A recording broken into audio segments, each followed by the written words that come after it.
ফ্লোরে টাইলসের কাজ করার আগে ভালো করে চিপিং করে নিতে হয়। ফ্লোরটাকে ভালো করে পরিষ্কার করে চিপিং করে নিতে হয়, যেন অবশিষ্ট ময়লা বা ঘোলা জাতীয় কোনো কিছু না থাকে।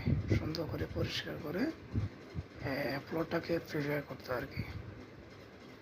তেমন বাথরুমের কাজ, ওয়ালগুলো যখন কাজ করবে, বাথরুম ওয়ালগুলো যখন কাজ করবে তখনও সেম সুন্দর করে ওয়ালগুলোকে ভালো করে সুতো করে লেভেল করতে হয়। সুতো করে লেভেল করতে হয় আর কি, যেন টাইলসগুলো সুন্দরভাবে জয়েন্টগুলো ঠিক থাকে।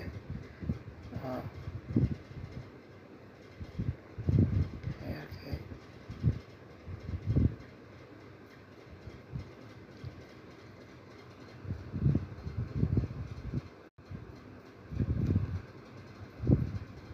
ওয়ালগুলো যদি সুন্দরভাবে প্রস্তুত করা হয় তাহলে টাইলসগুলো সুন্দর থাকবে। আর একটা জিনিস খেয়াল রাখতে হবে, টাইলসগুলো লাগানোর সাথে সাথে যদি কোনো ময়লা থাকে সেখানে সাথে সাথে সুন্দর করে মুছে ফেললে, পরিষ্কার করলে টাইলসগুলো দেখতে সুন্দর লাগে।